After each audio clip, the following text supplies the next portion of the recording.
اور وہاں پہ آپ سجدہ بھی نہیں کر سکیں گے۔ یہ جھوٹے سجدے جو ہم کر رہے ہیں یہ برائے نام سجدے ہیں۔ حقیقی سجدہ جو کرنا تھا وہ ہم نہیں کر پا رہے، نہ کرنا چاہتے ہیں۔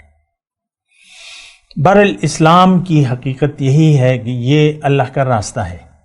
یہ بات بھی میں آپ کو بتا دوں، یہ دراصل اللہ کا راستہ ہے۔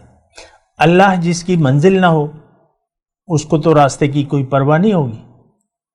آج دین اسلام کی ہمیں کوئی پرواہ نہیں ہے۔ ہم نے تو دنیا کو منزل بنا لیا ہے اور دنیا ہی کے لیے زندگی گزار رہے ہیں، تو ہمیں اسلام کی تو کوئی پرواہ نہیں ہے۔ اسلام بس نام لے لیتے ہیں، کون ہو بھئی؟ مسلمان برائے نام مسلمان۔ اصل میں تو ہم مسلمان حقیقت میں نہیں ہیں، کیونکہ ہمارے دل میں دنیا ہے، ہمارے دل میں ایمان نہیں ہے، یقین نہیں ہے۔ ہمارا یقین ہے دنیا پر۔ اعوذ باللہ من الشیطان الرجیم، بسم اللہ الرحمن الرحیم۔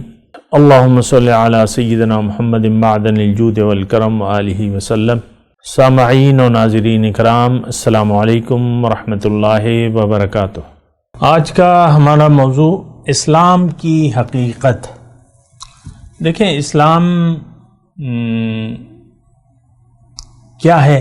یہ دراصل اللہ تعالیٰ کی طرف سے جو ہدایت زندگی گزارنے کے لیے انسان کے لیے آسمان سے آتی ہے، اس کا یعنی وہ اسلام ہے۔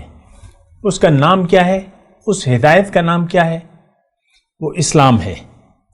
اب ہدایت کی دیکھیں اسلام کی ضرورت کیوں ہے؟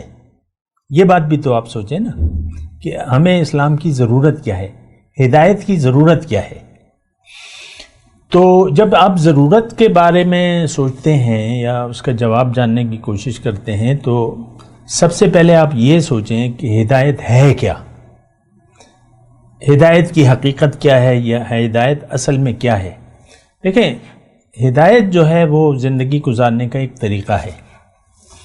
میں اللہ تعالیٰ کی عطا سے آپ کو یہ بات بتا رہا ہوں کہ اللہ تعالیٰ نے ہمیں آخرت کی کامیابی کی تیاری کے لیے دنیا میں بھجوایا ہے۔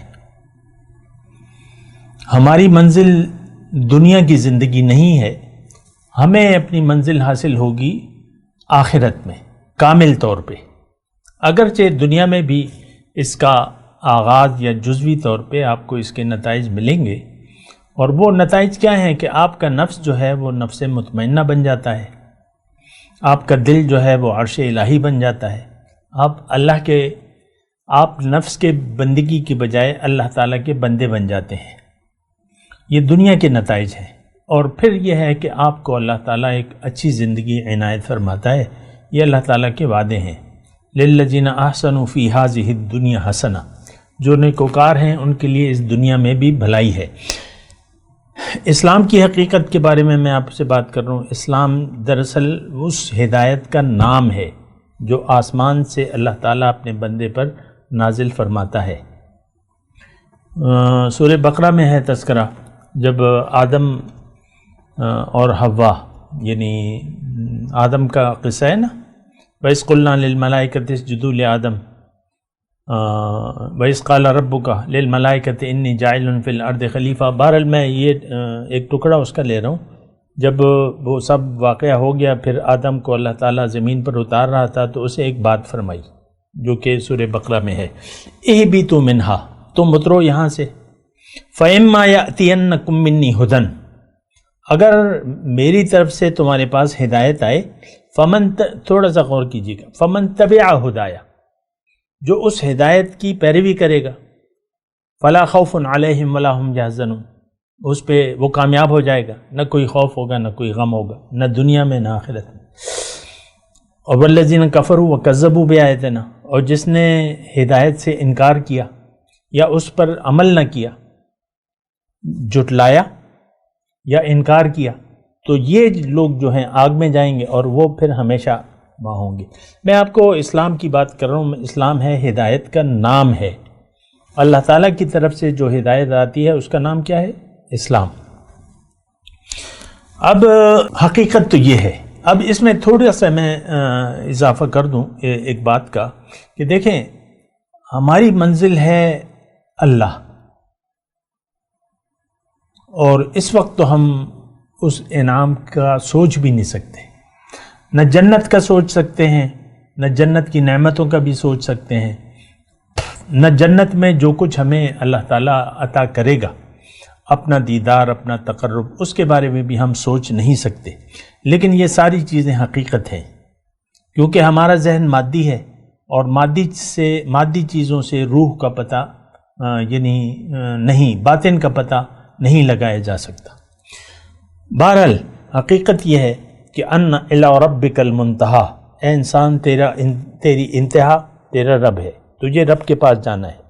انا للہ و انا الیہ راجعون، ہم اللہ کے ہیں، تیاری کر کے اللہ کے پاس جانا ہے۔ اللہ کا خلیفہ بنیں گے تو تب رب سے ملاقات ہوگی، اللہ کا خلیفہ بنیں گے تو تب رب کے سامنے سجدہ کر سکیں گے۔ یہاں اگر آپ نے سجدہ نہ کیا، یہاں اگر آپ نے حکم الہی کے سامنے سر نہ جھکایا، تو وہاں پر پھر ایک تو آپ اندھے اٹھائے جائیں گے،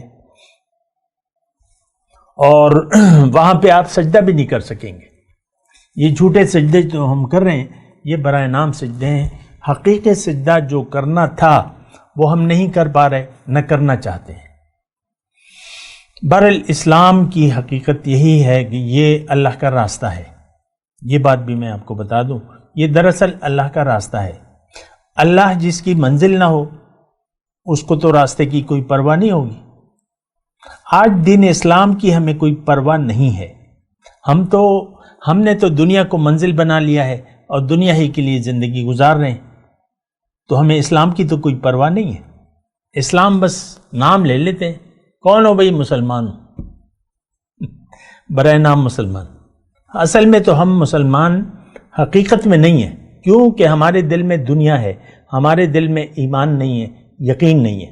ہمارا یقین ہے دنیا پر، یہ 5,000 ہیں، یہ 5 لاکھ ہیں، یہ 5 کروڑ روپے ہیں، یہ مکان ہے، یہ فلیٹ ہے، یہ مکان ہے، اور یہ فارم ہاؤس ہے، اسی پر ہمارا یقین ہے، اسی کے لیے ہم زندگی گزار رہے ہیں۔ آپ دیکھ لیں ہماری ساری جو کوششیں ہیں وہ دنیا کے لیے ہیں۔ اللہ تعالیٰ نے قرآن میں فرمایا ہے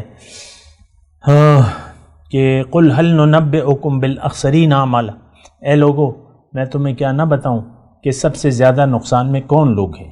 الَّذِينَ ضَلَّ سَعْيُهُمْ فِي الْحَيَاةِ الدُّنْيَا، سب سے زیادہ نقصان میں۔ اب اس آیت میں تھوڑا سا آپ دیکھیں کہ اس میں اللہ تعالیٰ نے سب سے زیادہ نقصان والوں کا نام نہیں لیا ہے کہ بھئی یہ کافر ہیں، مشرک ہیں، منافق ہیں یا کوئی اور ہے، نام نہیں لیا اللہ تعالیٰ۔ ایک رویے کا تذکرہ ہے، ایک رویہ ہے، ایک روش ہے۔ قُلْ هَلْ نُنَبِّئُكُمْ، اے لوگوں کیا میں تمہیں نہ بتاؤں کہ سب سے زیادہ نقصان میں کون لوگ ہیں؟ الَّذِينَ ضَلَّ سَعْيُهُمْ فِي الْحَيَاةِ الدُّنْيَا، یہ وہ لوگ ہیں جن کا مدعا زندگی گزارنے کا دنیا ہے، اور یہ دنیا ہی کے لیے کوشش کر رہے ہیں، دنیا ہی ان کا مقصود بھی ہے، محبوب بھی ہے اور مطلوب بھی ہے۔ وَهُمْ يَحْسَبُونَ أَنَّهُمْ يُحْسِنُونَ صُنْعًا، اور ظاہر میں تو انہوں نے کلمہ پڑھا ہوا ہے، کوششیں اور مقصد ان کا دنیا ہے، اور یہ سمجھ رہے ہیں کچھ کام کر کے، یہ سمجھ رہے ہیں نماز روزہ کر کے یہ سمجھ رہے ہیں کہ ہم تو کوئی اچھا کام کر رہے ہیں، ابھی میں نے خیرات کی ہے، ابھی میں نے زکوٰۃ دی ہے، ابھی میں نے نماز پڑھی ہے، ابھی میں نے روزہ رکھا ہے۔ گمان ان کا یہ ہے، کچھ اچھے کام برائے نام، رسمی طور پہ۔ دیکھیں ایک رسم ہوتی ہے، بس یہ ہمارا دین جو ہے بس یہ رسومات پر مشتمل ہے۔ نکاح ہم مولوی سے پڑھانا پسند کرتے ہیں، پھیرے نہیں لیتے، بس رواج ہے ہمارا کہ آپ نکاح پڑھائیں گے تو ہو جائے گا، پھیرے سے نکاح نہیں ہوتا۔ دیکھیں ہمارا تو کوئی دین ہے نہیں، بس وہ رواج ہے کہ بھئی یہ رواجات ہیں ہمارے، بس یہ ہم کریں گے۔ غیبت یعنی رمضان ہے تو اس میں جھوٹ بھی چلتا ہے، ہم جھوٹ بھی بولتے ہیں اور اس پر عمل بھی کرتے ہیں۔ رمضان روزہ رکھ کر آپ کو پتہ ہے کہ اسلام کا تو ہمیں کوئی پاس نہیں ہے، روزہ رکھ لیتے ہیں بھوکے پیاسے، پھر لڑائیاں بھی زیادہ ہوتی ہیں، موڈ وہ کہتے ہیں روزہ لگ رہا ہے تو روزہ، لیکن اس کے یعنی تقاضوں کا خیال نہیں کرتے۔ یہ ایک میں مثال کے طور پہ آپ بات کر رہا ہوں۔ تو اسلام کیا ہے، اس کی حقیقت کیا ہے، کہ کبھی بھی آپ نے نہیں سوچا ہوگا، نہ پوچھا ہوگا۔ دین کیا ہے، کیوں ہے؟ قرآن کیوں آیا ہے؟ پیغمبر صلی اللہ علیہ وسلم کیوں تشریف لائے ہیں؟ ان کی دعوت کیا ہے؟ قرآن ہمیں کیا بتاتا ہے؟ ہمیں اس کی کوئی پرواہ نہیں ہے۔ یہ سوالات آپ نے کبھی بھی نہ سوچے ہوں گے نہ کسی سے کیے ہوں گے۔ ہماری ساری سوچیں جو ہیں وہ ظاہر تک محدود ہیں۔ پیسہ جلدی مالدار کیسے بن جائیں گے، پیسہ کیسے بچائیں گے، بچت کتنی ہوگی، مکان کیسے بنائیں گے، دکان کیسے کامیاب ہوگی، کون سا کاروبار ہے، آپ دیکھ لیں، اسی پر ہماری سوچیں ہیں۔ زیادہ پیسہ، آج دیکھ لیں نا، وہ کرکٹ اکیڈمیاں کھلی ہوئی ہیں اور لوگ جو ہیں بس کون بننے کا کروڑ پتی کا اسکیم چل رہی ہے۔ لڑکے محنت کر رہے ہیں، ڈنڈ پیل رہے ہیں، اپنے دوائیاں کھا رہے ہیں یا جو بھی غذائیں کھا رہے ہیں، میں مضبوط ہوں، میری جو بھی ہے۔ تو بہرحال دیکھیں، یہ ایک خطرناک صورتحال ہے۔